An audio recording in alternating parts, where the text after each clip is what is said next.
प्रभु तेरी वाणी जीवन की रोटी, नयनों की ज्योति,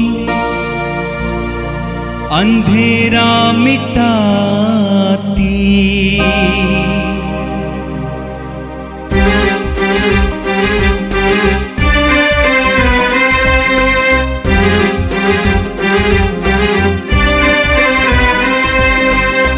प्रभु तेरी वाणी जीवन की रोटी, नयनों की ज्योति, अंधेरा मिटाती।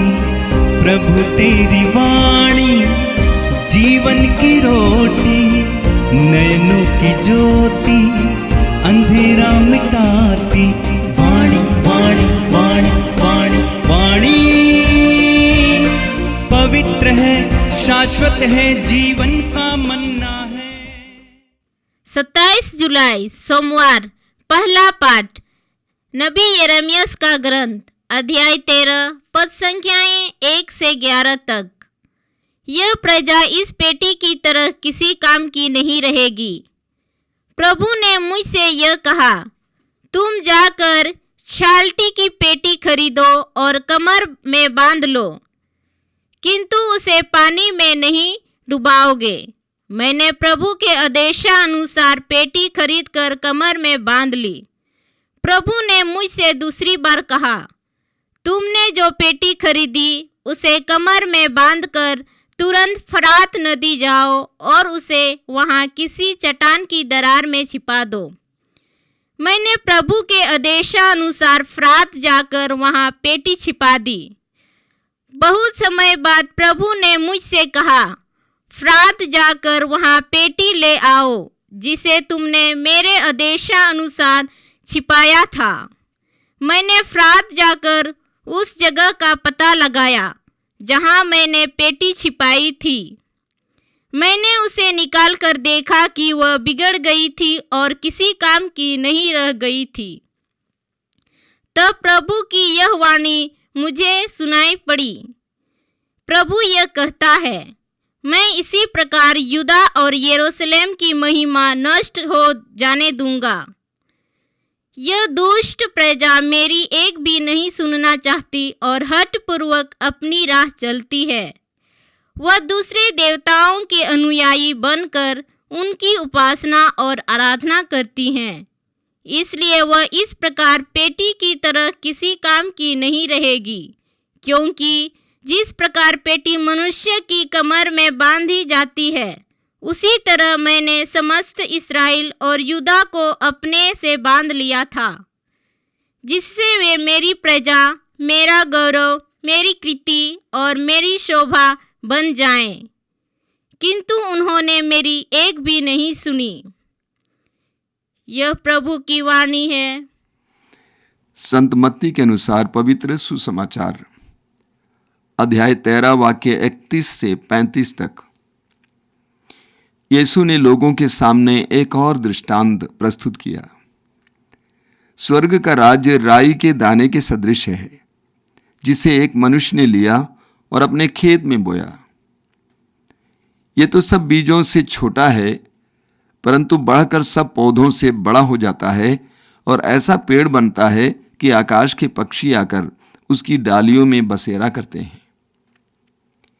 यीशु ने उन्हें एक और दृष्टांत सुनाया। स्वर्ग का राज्य उस खमीर के सदृश है, जिसे एक स्त्री ने लेकर 3 पसेरी आटे में मिला दिया और सारा आटा खमीरा हो गया। यीशु दृष्टांतों में ही ये सब बातें लोगों को समझाते थे। बिना दृष्टांत के वह उनसे कुछ नहीं कहते थे, जिससे नबी का यह कथन पूरा हो जाए, मैं दृष्टांतों में बोलूंगा, पृथ्वी के आरंभ से जो गुप्त रहा उसे मैं प्रकट करूंगा। यह प्रभु का दिव्य सुसमाचार है। ख्रिस्त प्रभु की जय। मेरे प्रिय भाई और बहनों, पिछले कई दिनों से आप इस्राएलियों के बारे में सुन रहे हैं। ईश्वर ने इब्राहिम के द्वारा, याकूब के द्वारा अपने लिए एक प्रजा बनाई। आप पढ़ेंगे इस्यास नबी के अध्याय 43 उसके वाक्य 21 में लिखा हुआ है, मैंने ये प्रजा अपने लिए बनाई है, ये मेरा स्तुतिगान करेगी। मैंने ये प्रजा अपने लिए बनाई है, ये मेरा स्तुतिगान करेगी। ईश्वर के लिए इस्राएली जनता उनकी कीर्ति थी, उनकी शोभा थी। इस्राएली जनता ईश्वर की दृष्टि में सम्मानित थी। आप पढ़ेंगे जकरिया के ग्रंथ के अध्याय 2 उसके वाक्य 12 और 13 में प्रभु कहते हैं, विश्वमंडल के प्रभु का यह कहना है, तुम मेरी आंख की पुतली हो, तुम मेरी आंख की पुतली हो। सावधान, जो तुम पर हाथ उठाए तो देखो मैं उन पर हाथ उठाने वाला हूं। ईश्वर के लिए इस्राएली जनता ऐसी थी, आंख की पुतली। प्रभु कहते हैं, सावधान, जो तुम पर हाथ उठाए तो देखो मैं उन पर हाथ उठाने वाला हूं। उसी अध्याय के वाक्य 9 में प्रभु कहते हैं, मैं स्वयं उसके चारों ओर आग की दीवार बनकर रहूंगा और अपनी महिमा के साथ उसके बीच निवास करूंगा। इस्राएली जनता, प्रभु की चुनी हुई जनता के लिए ईश्वर कैसे संरक्षक बनेगा, कैसे उसकी रक्षा करेगा, उसके बारे में भी आपने सुना। मैं स्वयं उसके चारों ओर आग की दीवार बनकर रहूंगा, मैं स्वयं उसकी चारों ओर आग की दीवार बनकर रहूंगा और अपनी महिमा के साथ उसके बीच निवास करूंगा। तो इस्राएली जनता ईश्वर के लिए बहुत प्रिय थी, उनकी गरिमा थी।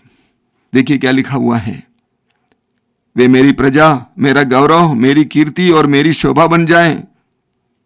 ईश्वर सदा इस्राएलियों को अपनी कीर्ति, अपनी शोभा मानता था और यही चाहता था कि ईश्वर के संरक्षण में रहकर इस्राएली लोग सारे विश्व के लिए एक उदाहरण बन जाएं। किंतु उन्होंने मेरी एक भी नहीं सुनी, किंतु उन्होंने मेरी एक भी नहीं सुनी। ये इस्राएलियों की कहानी है, आगे भी आप इसी तरह पढ़ते जाएंगे।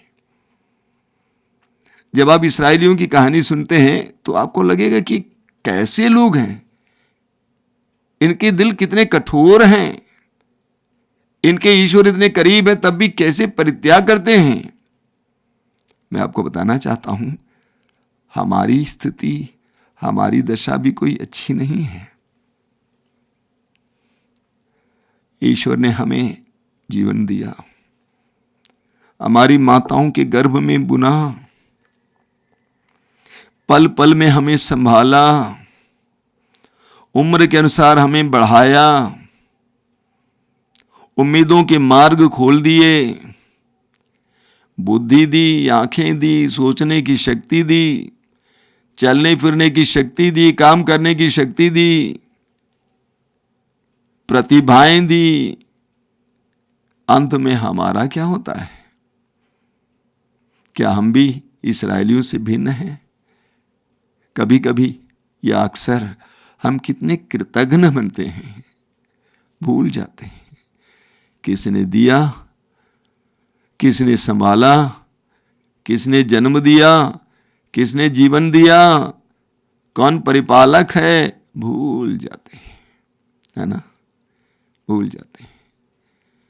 इस्राएलियों की कहानी के द्वारा आज प्रभु हमारे हृदयों को खटखटा रहे हैं, कह रहे पता लगाओ कि तुम भी तो उनकी तरह नहीं हो। आज हम इसके बारे में मनन करेंगे।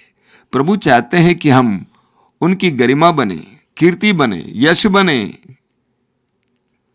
हमारे बढ़ोतरी में, हमारे विकास में, हमारी प्रतिभाओं में गर्व करते हैं। आज हम अपने व्यक्तिगत जिम्मेदारी के बारे में ईश्वर के प्रति मनन करेंगे। आज के सुसमाचार में प्रभु यीशु ने एक सुंदर दृष्टांत रखा है। सुसमाचार के अंत में हमने सुना कि बिना दृष्टांत के वो उनसे कुछ नहीं कहते थे। प्रभु यीशु आम जनता से बोल रहे थे, इसलिए दार्शनिक बातें, आसमानी बातें नहीं बताते थे।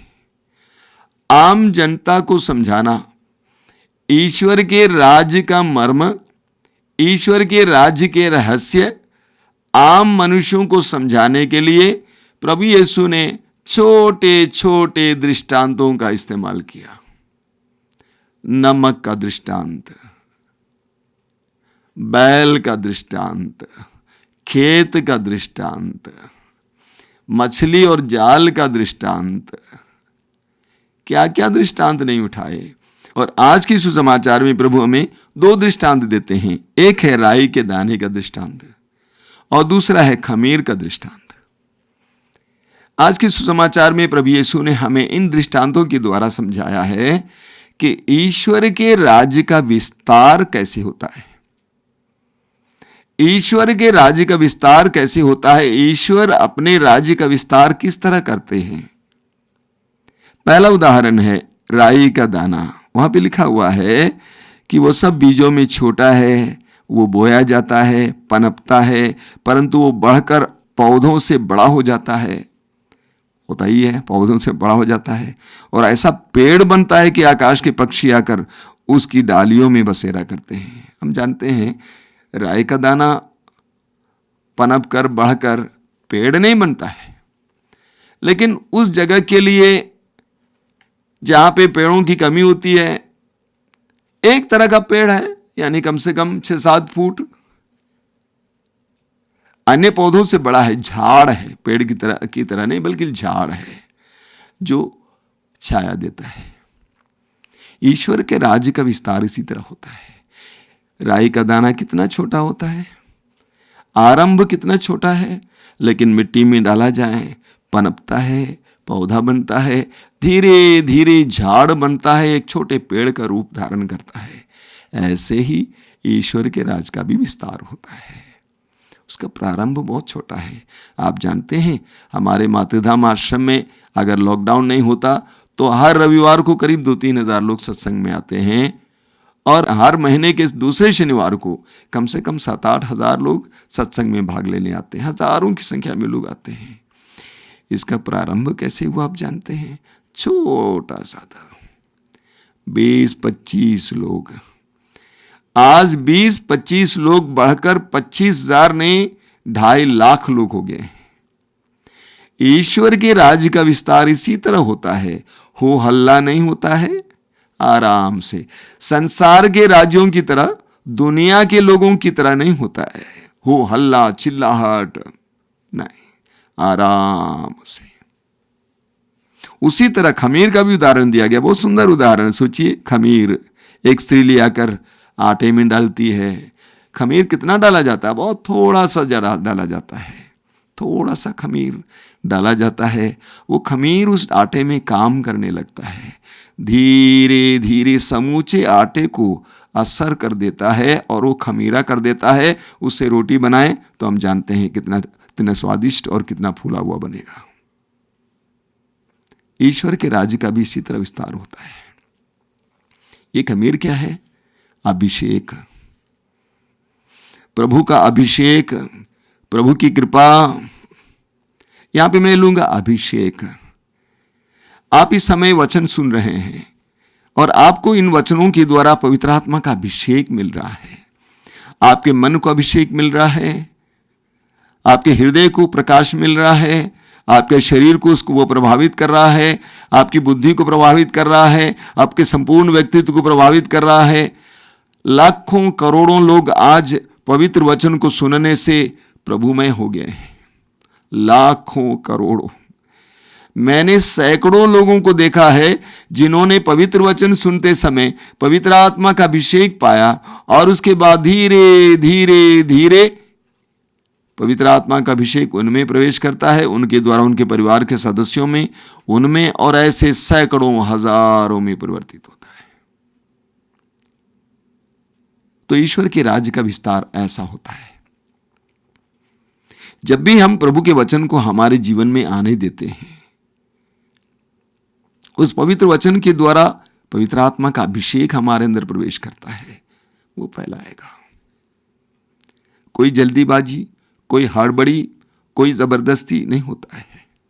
प्रभु यीशु स्वयं कहते हैं, मैं द्वार पर खड़ा होकर खटखटा रहा हूं, यदि कोई मेरी वाणी सुनकर मेरे लिए द्वार खोल देगा, मैं आकर उसके साथ भोजन करूंगा और वो मेरे साथ।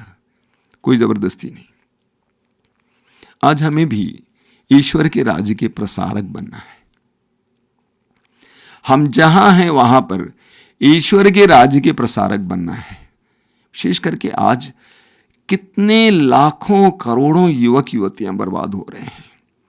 डांटने फटारने से कुछ नहीं होता है। उनको इसी तरह के सत्संगों में, प्रार्थनाओं में लाने की आवश्यकता है। वे वचन सुनने लगते हैं, धीरे धीरे ईश्वर का राज उनमें प्रवेश करने लगता है और एक समय ऐसा आएगा कि शैतान का राज्य उनके अंदर से चला गया। आज हम लोग संसार भर के बुराई और बुरी आदतों में जी रहे लाखों करोड़ों लोगों को याद करेंगे और उनके लिए प्रार्थना करेंगे। साथ ही साथ अपनी जिम्मेदारी को इस समय हाथ में लेंगे कि मैं भी खमीर बनने के लिए या वो राई का दाना बनने के लिए बुलाया गया हूं, ताकि जहां कहीं भी हूं वहां पर ईश्वर के प्रसार के लिए मैं माध्यम बन जाऊं। प्रार्थना करें। प्रभु यीशु, धन्यवाद देते हैं तेरे पवित्र वचनों के लिए। तो अपने पवित्र वचनों के द्वारा सरल रूप से हम आम लोगों को समझाता है। तो हमें आमंत्रित करता है कि मेरे राज्य के लिए काम कर। बड़े बड़े कार्य करके नहीं, बल्कि अपने जीवन के द्वारा कार्य कर। बस मेरे आत्मा के अभिषेक को ग्रहण करो, उसमें जियो और वह अभिषेक दूसरों को भी बांटो। प्रभु इसके लिए हमें कृपा दीजिए। प्रभु तेरी वाणी जीवन की रोटी, नयनों की ज्योति अंधेरा मिटाती। वाणी वाणी वाणी वाणी वाणी पवित्र है, शाश्वत है, जीवन का मन्ना है।